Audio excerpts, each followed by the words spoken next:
today's topic is going to be sustainability basics. And I'm going to go ahead and hand it over to Deacon to get us started. Hi, everybody. Welcome to today's webinar on sustainability and sustainability basics. I hope everybody's having a good day and getting ready for the holiday season and getting ready for Christmas and all the happy, fun stuff that goes along with it. My name is Deacon Ozoski. I have the pleasure of working with ECS and have for the last decade. So I'm thankful for all the work that you guys do and allow us to be part of your success. So as Jess described earlier, this is sustainability basics. So we're going to spend about an hour talking about sustainability planning, some ideas around where to find resources and how to actually create that plan. So welcome, introductions. So we're going to focus today particularly on what is sustainability, why is it important, how to actually create a sustainability plan. So why are we here? You know, we always start with asking ourselves the question, why are we here? Why are we here as a coalition? Why are we here as staff? Why do we exist? It's that existential question of why do we exist and why should we continue to exist? And that's really at the heart of sustainability, is determining why we're important to other people, why we're important to the work of community, and then what is really important about our work. And really moving from that kind of existential question of why we exist and why we're here is to really start to understand what is our priorities and what goals do we actually meet and what needs do we meet in our community. And then that focus allows us to begin looking at what do we need to sustain. We typically need to sustain both people and financial resources. They kind of go hand in hand. Understanding that people are not just staff, but it's our volunteers, it's our committees, it's our coalition, and the financial resources allow us to actually have staff and actually engage in projects that sometimes take money. And then where do we start? Because when we think about sustainability, it's huge. And when we think about, well, we currently have $125,000, or we currently have $175,000, whatever it may be, and we try to think about, wow, we really need to replace all that. That seems and can be very daunting and overwhelming. And so the idea around sustainability is how do we break it to very bite-sized pieces and identify what is that one thing or two things that we should start with and figure out how to sustain. And then lastly, what does that plan of action look like? Forgive me.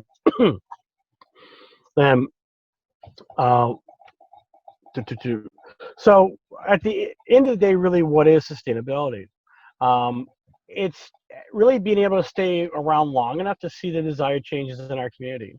And for some groups, some organizations, some coalitions, sustainability may be planned obsolescence or planning for us to be done in 5 years or our work to be done in 10 years.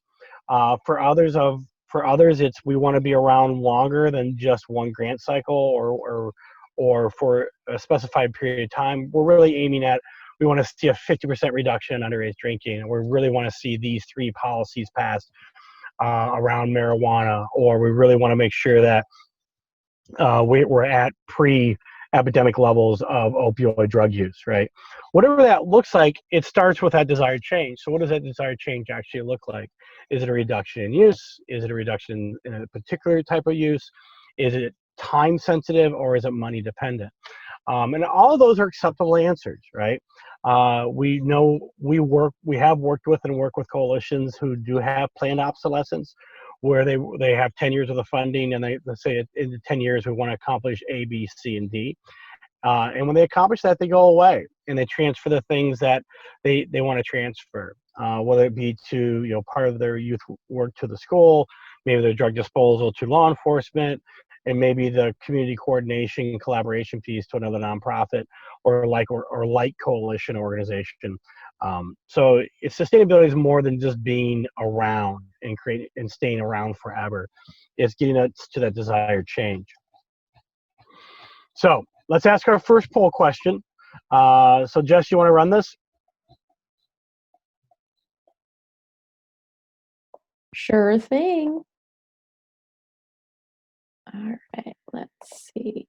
All right, so our first poll question we have is, do you currently have a sustainability plan? Let's go ahead and take a second and answer that question for us.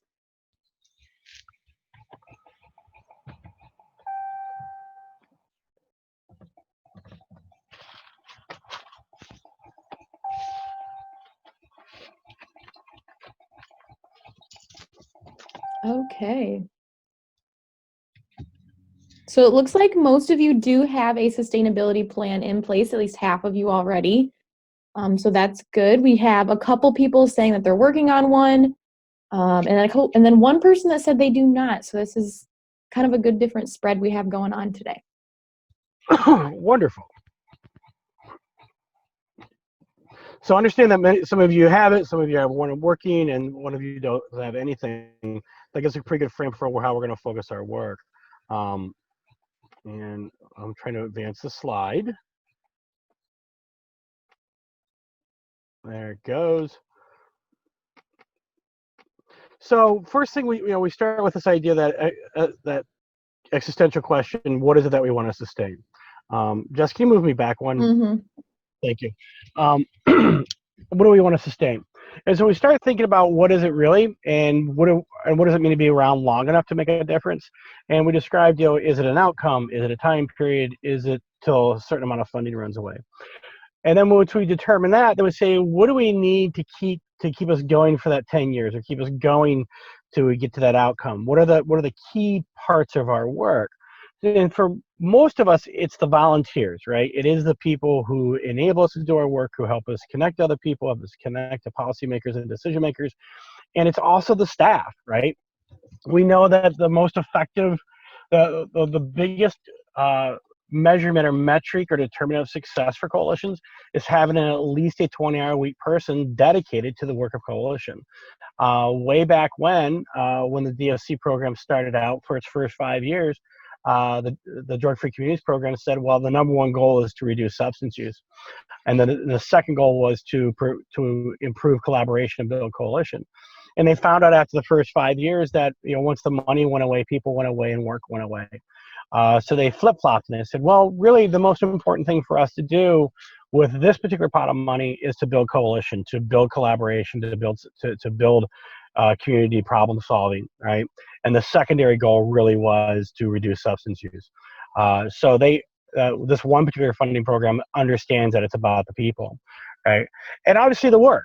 So our work, whether it be compliance checks, whether it be sticker shock, whether it be drug takebacks, whether it be policy work around marijuana or policy work around vaping, right? That work matters. And if that work isn't done yet, then obviously we need to keep it going until we get to the desired outcome.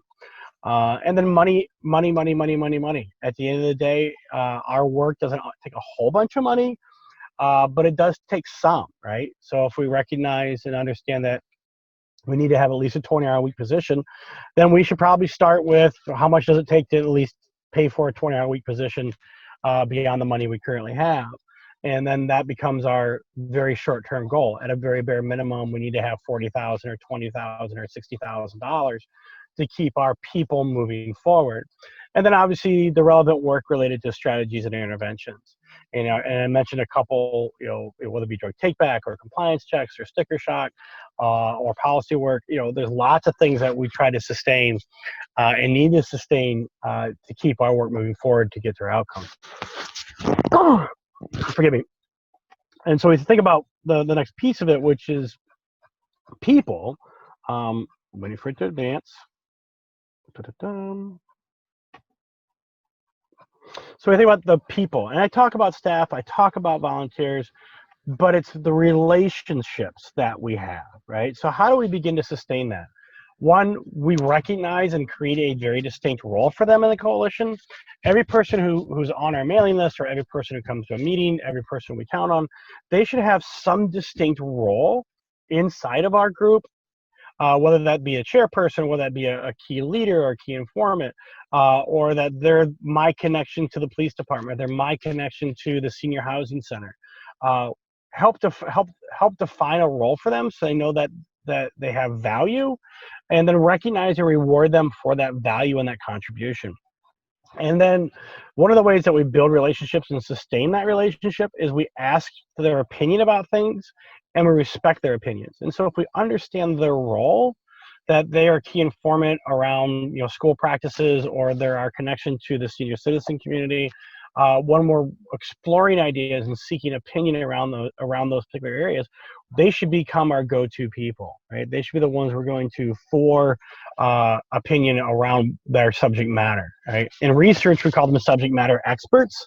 And if you look at each one of your coalition members as a subject matter experts and what their subject matter expertise is, it begins to not only help us understand the value they have, but also places an external value on why they're important and how we want them to interact with us and how we want to be able to interact with them. And then show and share results. As many of you know, it's for all of you guys are being pushed to get your reach in so we can get your annual reports. Some of you have been getting your annual reports. Make sure that we're sharing that information with our coalition members. Make sure that it makes sense to them and that it's meaningful for them. And if it's not, find out why what we share, what you share with them is not, and how we tweak it and how we modify it. This seems kind of elementary, but people matter, and people's opinions when it comes to our work and the results of our work really, really do matter. Because if we have engaged people and involved people, we end up getting more resources. So strategies and interventions. And when we think about sustainability, we do think about the boots on the ground work. We do think about the drug disposal. We do think about the compliance checks. We do think about our policy work. But are there specific things that we want to see sustained? And typically, from a very basic standpoint, any strategy that we think should be sustained should have some at least basis of being proven effective or has demonstrated effectiveness. It should also have some alignment with our logic model or logic models, right? If we're doing work that's just kind of random out there, it doesn't make a lot of sense, right? And we can't, because when we get asked the question, why are you doing this? It's much harder to answer if we can't say, well, we're doing this because it aligns to, we're doing sticker shock because one of the issues we're trying to address is other adults providing alcohol for people who are underage. Sticker shock aligns great with that intervention, right? And so if we're doing assemblies or if we're doing point-in-time speakers, why are we doing that? Where does it fit our outcome path? So generally, we want to sustain people and we want to sustain interventions or strategies. So what are the specific parts of a sustainability plan? Those of you who receive DFC funding know that you have to submit a sustainability plan in year 3 and in year 7. So if you're in year 3 or in year 7, you have to be submitting a sustainability plan. And one of the biggest questions that we get for our DFC funded coalitions is, well, what is a template? What does that look like? I can't find anything. Well, the DFC doesn't produce or tell you exactly what you need to have on a sustainability plan. There's not this concrete template. But in general, the things that they seem to like and they seem to accept can really consist of 6 or 7 things. They want to know why you need more resources. What is your case statement? So why are you important? Why are you effective? Why are you worthy of more investment? That's all a case statement is. They want to know what you will do with more resources. That's that strategy piece. So if you're going to continue on, what are your key strategies that you want to support? What are the key things you want to support? Is it staff? Is it volunteers? Is it data collection? Is it community problem solving? Is it all the above? If it's all the above, why is it all the above, right? And that goes back to case statement. They also like to know that you have an understanding of what you currently have, and when it'll go away. So if you currently receive a DFC grant, you also get a local grant, and you may have a foundation grant. They want to know what is it that you currently have coming in, the actual amount, and when does that resource go away? For those of you in year 3, this may like, well, I'm in year 3. Why is this important? That people, by starting the conversation with what I have and when it goes away, allows us to think about 4 years out, 5 years out, 6 years out, so we can begin saying, okay, we're going to lose 120, potentially lose 125 in 2 years. We're going to lose our local grant in a year, and where does that money go? What do we have to replace, right? So they want to know that we have an inventory or an understanding of what we have and want to go away. Then the next thing I want to see is where do we think we can get more resources? And so really, where will you get more money? Where we get more resources? And what does that look like? And when we get into funding strategies, we'll talk about ask, share, charge, earn. Anybody doing a sustainability plan, reading ones, wants to know it's more than just getting it. You're going to seek more grants. It's more than we're going to hold a fundraiser. They want to see a diversity of funding strategies. And they want to see you thinking comprehensively and not single source, right? So many times this work is single source funded, whether it be by DSC or a foundation grant or local funding, and we become sometimes over reliant on that one source of funding for all of our work. And they really want to see that we can think bigger and beyond them. The next piece is they want to see some basic action plan. And the action plan can be sometimes is as simple as we're going to create a 501c3 so we have access to funds that we're currently not available for, or we're going to seek out a new fiscal agent because our current fiscal agent is school-based and we're only eligible for funding that the school thinks that they have the capacity to apply for, right? Or we're going to create a series of briefs to present to the city council so we can seek out a line item, right? It could be something as simple as 1 or 2 or 3 actions, or it could be as comprehensive as we're going to seek out a line item and we're going to seek out 3 new grants in the next 3 years, and the steps that it takes to create that line item and the steps it takes to seek out 3 new grants. So, steps to develop a plan. First and foremost, identify what and where are current resources. If for DFC funding, you know you have $125,000 for whatever year, until whatever year you run out, whatever cycle you're in. If you're receiving in-kind space or anything that's given to you, donated to you, whether it be space or personnel or accounting work, that's important to list as well. So it's not just cash coming in, but it's also all the in-kind and volunteer and what it's used for, right? And who's providing the bulk of that? Is your fiscal agent? Is it a school? Is it law enforcement? Is it one sector over another from a volunteer standpoint? The next thing that they want to know, or we need to identify, is why do we need? And so one of my favorite conversations at coalition meetings when we're doing sustainability plan is to ask the question, why do we exist and why should we exist? And spend 20 minutes at a coalition meeting asking that question. Put it up on a whiteboard, put it up on a large piece of paper, and ask the question, why do we exist and why should we exist? And then the next question I ask them is, would you invest in those statements? If we're saying we exist to reduce substance use, we need to continue to exist because substance use is high, I like to ask the follow-up question, would you give me $100 off of those 2 statements? And if the answer is no, then that's not a good enough reason for existing or to continue to exist. And that begins to get us down to what our key mission is and our core mission is and what people will invest in. So if you think about it, I got $100 to give, and am I going to give it to the guy who says, you give me $100, I'm going to make this kid's wish come true, or give me $100, I'm going to make this kid's dying wish come true, or you give me $100 and I'm going to prevent underage drinking? Which one is the better argument? Which one's the better case? Because that's, if you think about it, that's what we're up against. We're up against other entities and other people who have another story to tell. Right? I don't want to say no to people, to giving somebody the dying wish. I want to say no to somebody who needs acute care to get them over some sort of illness, right?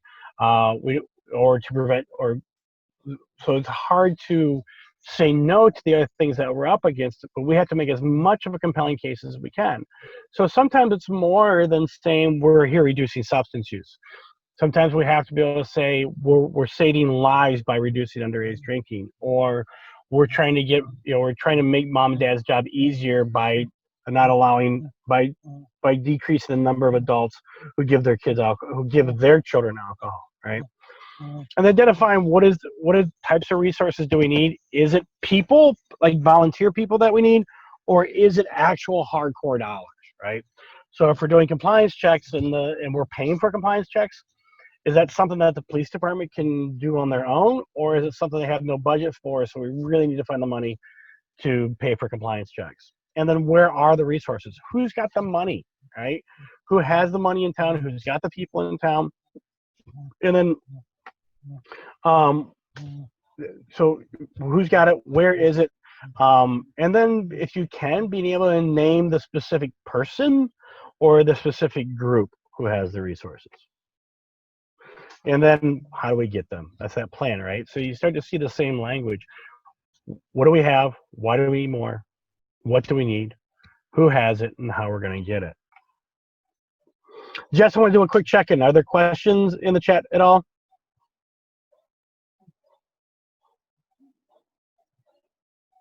Nope, I'm not seeing anything come through. If anyone has anything, I mean, you can pop it in now, you know, as we're talking as well. We can always kind of circle back around if you guys do have any questions.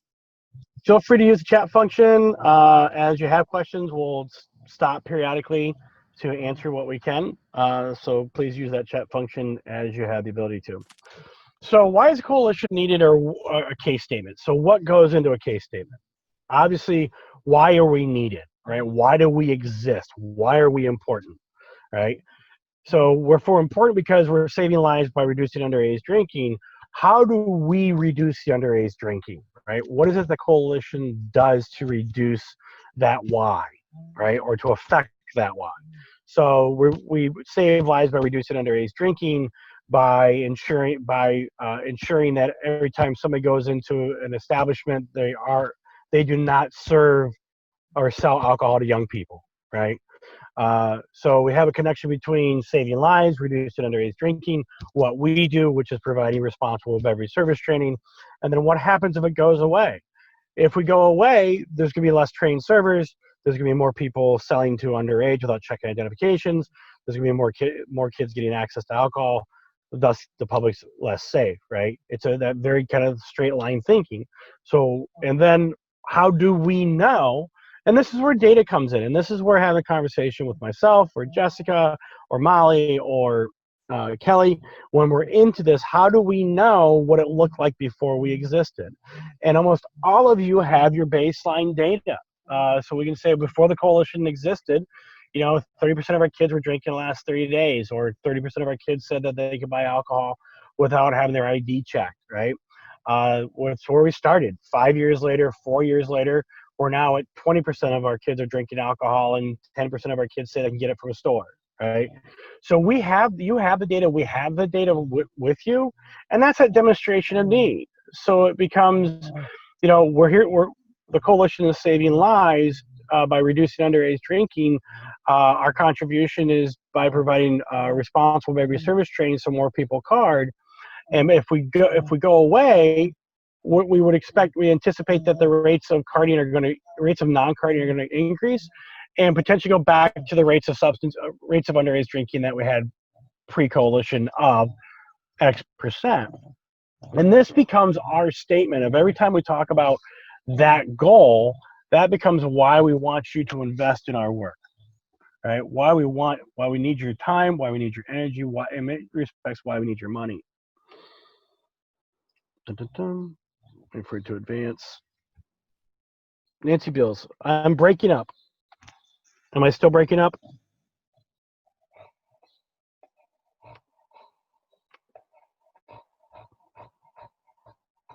Okay, thanks, Nancy.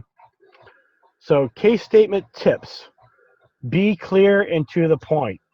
Don't use prevention jargon. One of my very, very favorite things is when I write something like a case statement that I want to go to the general community, I'll share it with my brother, I'll share it with one of my kids and say, do you understand what I'm trying to say here? Somebody who's got no connection whatsoever to our industry. So to make sure that we're not using jargon, make it relevant to our audience, right? So we may have multiple case statements. And so if we have a generalized case statement to coalition, but we really are targeting a governmental funder, what do they care about? If it's not underage drinking, what about our work that they may care about? So we can tweak our language once we get a solid case statement put together. So sample case statement. You can read as much as I can, but I will read it for you. Prevention efforts of XYZ Coalition are important to our community. We have contributed to a community environment that supports appropriate decisions regarding substance use among our youth and adults. It is imperative to sustain the work in the community as limited prevention strategies regarding substance use would occur on a continual widespread basis. To ensure this continuation, we need your help in sustaining our qualified staff, our office space, utilities, and supplies. So this sample case statement is about sustaining the background work or the structure or people, staff of Coalition. So it's a little more general, and it speaks to why we're important and really what we need from them, and how we see things changing if we were to go away. And it's a logical place to start. Sometimes we start very big, very general, and then move to specific. Going back to steps to develop plans. So what types of resources are there out there, right? So what are our current resources? We have human, right? That's people. We have social, that's our relationships, our connection, that's our networking. And then we have material, that's money. Money is material. So inventory what we have, where it comes from, assign a dollar figure to it, right? Then we move into, can you back that one up for me? Thank you.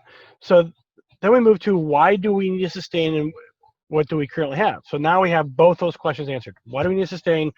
What do we currently have? So now we have two parts of the puzzle laid out for us. And then we move into the next piece is what is it that specifically you want to see sustained? Is it the big coalition first, or is it something specific? Is it one intervention, one strategy? Is it just staff? Is it just office space? Is it one project, one initiative, right?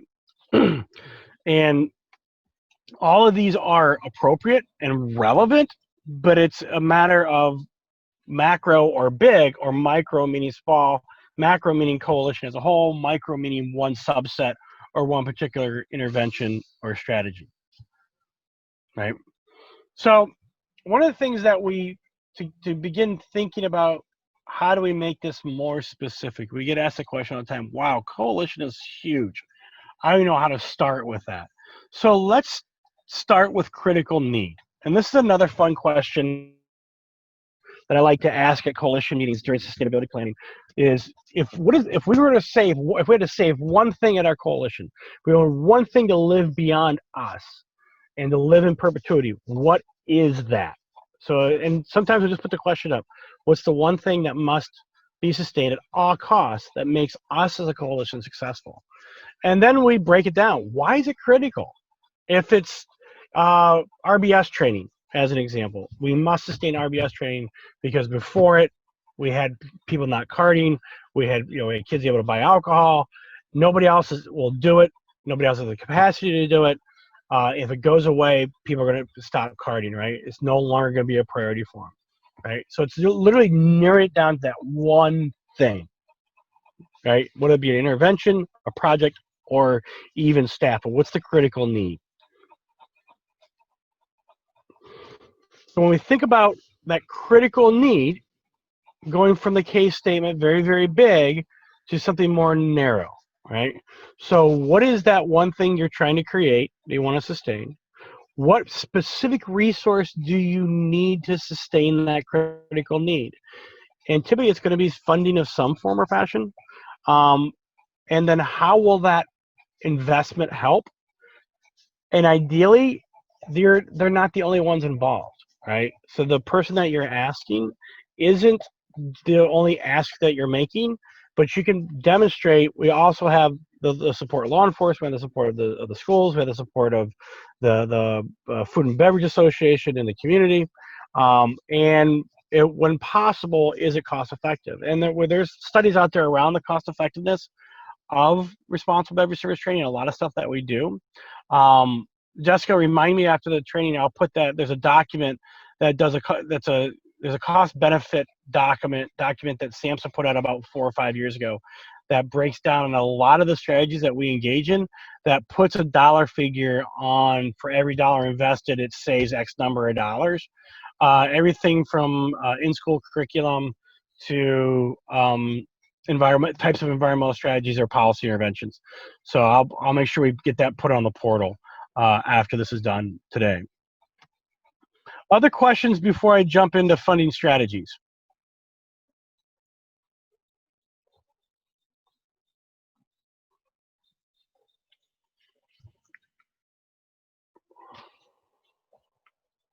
Jessica, anything? Nope, I don't see anything coming in. Okay. Thank you, Virgil. I appreciate that. Virgil said, good stuff, no questions. Well, that means hopefully we're doing a good job. So when we think about the next step to developing the plan, which is how do we obtain more resources? How do we obtain more resources, and what are the funding strategies? Ask, share, charge, earn. Right? Ask is literally, you have something, will you give it to me? I'm asking you a question. Will you please give me these resources? Share is you have something that I would like to borrow and maybe give back to you, maybe not give back to you, but you may have an excess of something like, oh, you got office space. Can I borrow your office space? Or you have a copier. Can I borrow your copier? All right. It's literally that sharing idea. Charging is that, and charging is probably the one strategy we don't do enough of as coalitions. And charging is, when we host a training, are we charging for food? Are we charging for participation? When are we seeking out opportunities to charge for our expertise to other groups when they want to use us? I mean, this has happened over the years in a lot of communities where, hey, you guys have an existing coalition, and we really need to have a coalition for this tobacco grant. Can we call you our tobacco coalition, and so we can meet that grant requirement? That's worth something. Because if they can't get a grant unless they can demonstrate collaboration, and they want to use your coalition as a demonstrated collaboration, there's money. There should be some sort of dollar attached to that because they're using you to get money, and so in terms they should share money with you, right? To help pay for that. Earn is an odd strategy when it comes to coalition work. And what Earn is it's a business opportunity, a for-profit business opportunity, where the profits or the proceeds of that business opportunity come back to the nonprofit or come back to the coalition. There's only been one instance where I've seen Earn strategies work well for a coalition. That's one of the coalitions up in Iowa. They had a miniature golf course given to them at a really, really, really, really reduced cost as part of somebody's gift, right? And that became their Earn strategy. It worked fairly well while they had it going. And the reason it's a hard strategy for coalitions, or sometimes a hard strategy in general, is that it takes as much work and as much money to run a business as what it does and what you're going to get out of it. And the strategies for earning money from a business standpoint are just different enough than those running a coalition or running a nonprofit. And usually the best Earn strategies that we see are the ones that have a good mission fit, right? So that's where you look at Goodwill, or you look at Salvation Army, or you look at the developmental disabilities organizations. They find things that they can make money at that also further the mission of the organization and create a really good mission fit, right? That's sometimes hard for us in our world because there's not a one-to-one relationship for that fit. So let's talk about ask. So ask is exactly that. It's grants. And we're good at the ask. We understand the grant world. Most of us are grant funded. Many of us may have started before we got a grant or started because we got a grant. And so this is the basic ask strategy. The next one is fundraisers. And this is an area for basic improvement that a lot of our coalitions don't do. Where I'm not suggesting that we go off and do these major big fundraisers or holding dinners or golf events or whatever it may be, but free will donations, right? Some of the coalitions that we work with, we encourage them every time they have a coalition event, a coalition activity, put a free will tip jar out. You know, if you're at a community event, you're giving out resources, you're giving giveaways, right? You know, put a jar out. Say, hey, all this work is made possible through donations like yours, and put that jar out, right? If you get $5, you get $10, you get $500. That's $5 or $10 you didn't have before. And the beauty of that is it's unrestricted dollars, so it's not bound by the same rules as your existing grant dollars. So when we think of asking and we think of fundraisers, it's not always about that event. Sometimes it's simple as putting on a free will donation jar. Individual donors, you know, we may have a couple people that, you know, whose life experience or their passion is to reduce substance use or to impact an aspect of substance use, whether it be opioids or prescription drugs or underage drinking or tobacco vaping, right? Sometimes those people have a real passion for it, and they're willing to take that passion and turn it into dollars. And that's where seeking the advice and consult of professional fundraisers, and there is such an animal. There is the Professional Association of Fundraisers, right? There's actually a certification in fundraising, and you'll have them in your community. And sometimes it doesn't hurt to ask them for advice. Where would I start? You know, here's the things that we're working on. You know, is this something that you can help us out with?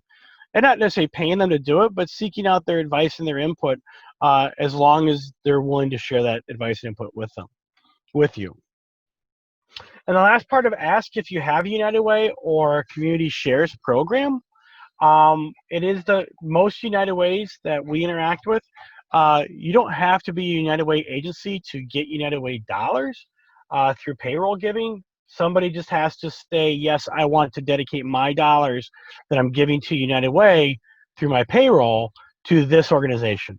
And they have to name that organization by name, whether that be United Way is obviously the most recognizable. Then there's another version of that's called Community Shares, right? And if you look in your community, you probably have one or both of those. And it's figuring out, how do I obtain United Way dollars, either through their campaign, or how do I become part of their campaign, and can I get my people who are passionate about my coalition to give to us give to us through United Way. And then endowed funds and planned giving. I'm not going to go down that road because that's a whole another conversation. So let's move to share. Share is exactly that. You have something, I'd like to borrow it, right?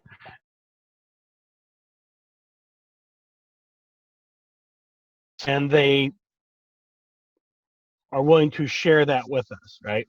And so there's a couple things around sharing. Asset sharing is tangible, so it's people and space. One of the best examples I've seen around asset sharing is buildings. So office space, you have an empty office, do you have an extra office I can borrow? You know, can we get it at a reduced cost? You know, in-kind contributions, we see that all the time in the DFC world. And then leveraged and or shared staff positions. A couple examples that I've seen work really well and I've also been part of. Back when I was running coalitions, a long time ago, the juvenile court judge had 2 secretaries, and he didn't need 2 secretaries, but because of because of union rules, he couldn't get rid of his 2 secretaries. And he didn't want her just having the one secretary to do busy work. So he assigned that secretary full-time not full-time. He assigned that secretary part-time, 20 hours a week, to the coalition that I worked for, right? And so he employed them. He had to employ them because of contracting rules, but he didn't want them just sitting around doing nothing, doing busy work. So he says, could you as a coalition use this extra administrative support? And so he literally shared a part-time staff person with us to help out with the coalition, and the coalition had to pay money for it. When I was running a coalition, we wanted to do more around media, social media. We were doing some pretty hardcore policy work, and we wanted to make sure that when we started advocating, that we had a good line to the principal media outlets in the community, So we decided, well, we really want to hire a public information officer, one that's going to get press releases out, that's going to handle press conferences, that's going to make sure that, we're getting letters to the editor in, that our work is being covered. And we came up with enough money to essentially hire a part-time person, which we knew we couldn't get anybody quality for 20 hours worth of work. So we approached another organization as actually one of our funders and said, hey, you guys got a levy campaign coming up, or that's going to ask the voters for money. Would you be interested in sharing a public information officer with us? And then they can work 20 hours a week with you and 20 hours a week with us. And we ended up basically taking two part-time positions and creating a full-time position out of it. And that was something as simple as us just coming up and saying, we got 20 grand as example. Can you come up with an equal amount of money? And we ended up doing really good things with that. They benefited and we benefited, and it didn't cost us as much money as we hired them independently. Are there thoughts, questions around sharing? So Virgil had a question. Okay. He said, can coalitions use block grant funds to help sustain DFC? Yes. There's no restrictions on block grant funding supporting DFC activities as long as you are not paying for the same thing twice. So what I just described there, for those of you who don't know, I just described supplanting. You can't take $1 from two people and buy the same thing, right? It's called supplanting. So you can use block grant dollars to supplement. You can use block grant dollars. You can transfer certain DFC work over to your block grant funding. We have a couple coalitions that we work with. Quite a few of our coalitions that we work with. They'll start moving levels of effort from DFC being exclusively under DFC to being 80% DFC or 95% DFC, 5% block grant funding, or 10% foundation funding, whatever their funding sources are, to start moving that money away and start to diversify at least the staff funding across multiple funding sources. Let's go to my next one, which is Earn. We talked about Earn, and Earn is not awesome for our work. Could you back up for me? Is not awesome for our work for the reasons I described. But if given the opportunity to, where somebody says, I want to get out of my world, you don't have to do anything, but I'm going to give you my ownership stake in this business, you're expected to run it, at least entertain the idea, right? I wouldn't recommend you start a for-profit business with the expectation that the money's going to go to the nonprofit unless you have experience in running for-profit businesses already, because the skill sets, while they're similar, they are different enough, in the requirements for reporting are different enough. I can't say they're more robust, they're different. Grant reporting and governmental reporting for nonprofits is as robust as I've ever seen in the business world, but they're just different enough that we had to sometimes hire the right skill set to run that. So if you're given that opportunity to engage in that kind of work, think about it, look at it, but go in with your eyes wide open. And it would not be my first blush on that. Let's go to my favorite one. I love charge as a strategy because it's the thing that we don't do. It's the thing we don't do almost ever, and it's one of the easiest things we can do. Accepting the tip jar, right? The free will donation jar is probably the easiest thing we can do around sustainability that we don't do, we hardly ever do. But this would be the kind of next easiest thing that we do. Many of us have trainings, right? We will host a training, we will house a training, we will bring in a trainer. We very seldom ever charge people for that training. And the reason being is, DFC paid for it. What can we charge for? Nowhere in, and I'm seeking DFC specifically here, nowhere in DFC language says DFC does not prohibit you from making money using DFC funds. It doesn't tell you can't charge for things or make money off of the things that you're using DFC funds to create support. right? As a matter of fact, they want you to do exactly that. They want you to use DSC dollars to leverage new dollars. They want you to use DSC dollars as an underwriting strategy so you can get additional dollars. It's all part of that goal one, building collaboration, creating a strong coalition, and building sustainability, right? But so let's start with the additional benefit. Offer CEUs. You guys can't pay for food with DSC funding anyway. Charge a nominal fee for the refreshments that you get, right? If the refreshments cost you $2.50, charge $5 for the participation. CEUs are CEUs. Many of us need those to keep our certifications and licenses up. Charge for that. There is a little bit of paperwork that goes into it. There you have to do certificates. Charge for that. Also, in reality, people tend to find value in things they pay for more than things that they get for free, even if it's a small amount. And so that's that idea of fee for service. Don't put yourself out there for free when you don't have to. And then if somebody does ask you, hey, can we use you for this? Be comfortable saying, well, what's in it for me? Not to sound like the money grab, not the money grubber, but if they're using your name, your energy, your work to get money, then they should be giving some of that to you because they see the value in your work and they should pay you for that value in their work, right? And that's the idea of fee for service. Fine penalty with revenue to prevention. And I would expand this to be beyond fines and penalties, but also fees. So many of us are working on social host ordinances. Many of us are working on more consistent enforcement of whether it be DUI or underage possession. Many of you are looking at policies around marijuana. Whether it be permitting, zoning, land use policies, zoning policies. You're looking at dispensary policies, whatever it may be.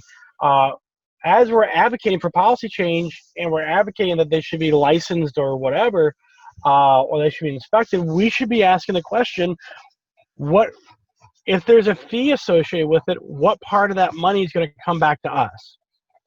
Is it $1? Is it $5? Is it 10%? Is it 15%? If that's related to our issue, why can't the people buying the permit or paying for the zoning ordinance or the zoning variance, whatever it may be, why can't they help underwrite the prevention or the intervention with the potential problems that's going to be caused as a result of it, right? The state does it a lot of times through alcohol tax. Alcohol tax is passed on to the consumer of alcohol. So the more you drink, the more you're paying taxes. The same thing happens with permitting fees. So it's more than just fines and penalties when it comes like, oh, you got arrested for, possession. The fine is $100. Half of that goes to the coalition, which is fantastic. But think beyond that, right? Is there a way that permit fees or zoning variance fees can be part of that money coming back to prevention? Lining in a budget. Many of you, a lot of times when we look at our partners and the people who pay for things in our communities, they all have budgets, right? And one of my very favorite strategies, if you're trying to get a handle around this charge idea, is I like starting out with a zero-based line item. And really what that means is, so if one of our partners is the prosecutor's office, the prosecutor has a budget every year, right? And they submit a budget to whoever got to submit a budget to have it approved. And they have line items, victims assistance, DUI school, public defender's office. They have really detailed line item budgets. I like asking them to say, would you be willing to include us in your annual budget, the coalition, but don't put any money assigned to it. Don't put any money as part of that line item yet. And we want you to do that because when you come up for defending your budget, we want you to come in, we want you to call us up, and we want to be able to get in front of you and say why we're important enough to be in your budget, even if it's zero.